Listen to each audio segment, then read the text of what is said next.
दोस्तों, नेपाल इस वक्त जबरदस्त सियासी भूचाल नेपाल में देखने को मिल रहा है, क्योंकि देश के पूर्व प्रधानमंत्री केपी शर्मा ओली को अचानक से गिरफ्तार कर लिया गया है। और ये गिरफ्तारी किसी छोटे मामले में नहीं बल्कि 2025 में हुए उस बड़े जेनजी आंदोलन से जुड़ी हुई है जिसने पूरे देश की राजनीति को हिला कर रख दिया। नमस्कार, मेरा नाम है लक्ष्मी।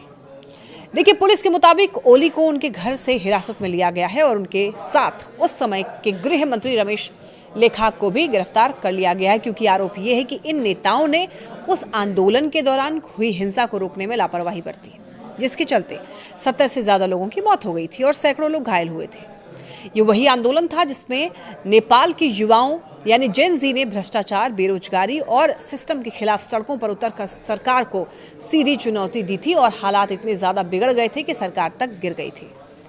सबसे बड़ी बात यह है कि ओली की गिरफ्तारी ऐसे समय पर हुई जब देश में सत्ता बदल चुकी है और एक दिन पहले ही बालेन शाह ने प्रधानमंत्री पद की शपथ ली, जो खुद उसी युवा आंदोलन की लहर पर सवार होकर सत्ता तक पहुंचे।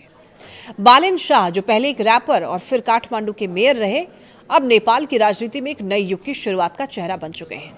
और उनकी सरकार ने यह साफ संकेत दिया है कि वो पुराने मामलों में जवाबदेही तय करेगी। और यही वजह है कि एक जांच आयोग की सिफारिश के बाद ओली के खिलाफ कार्रवाई की गई, जिसमें यह कहा गया था कि उन्होंने प्रदर्शन के दौरान हिंसा रोकने के लिए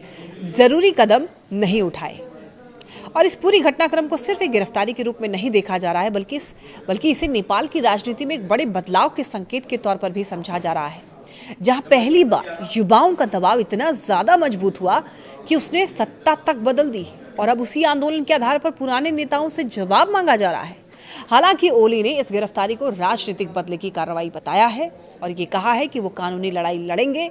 लेकिन सच्चाई ये है कि नेपाल में अब राजनीति का पूरा नैरेटिव ही बदल चुका है। पुरानी पीढ़ी और नई जेनजी के बीच सीधी टक्कर देखने को मिल रही है। आने वाले दिनों में ये मामला और बड़ा रूप ले सकता है, क्योंकि अगर जांच आगे बढ़ती है और अगर दोष साबित हो जाते हैं तो ये सिर्फ एक नेता की गिरफ्तारी नहीं बल्कि पूरे सिस्टम के लिए एक मिसाल बन सकता है।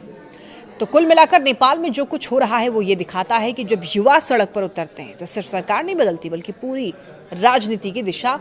बदल जाती है।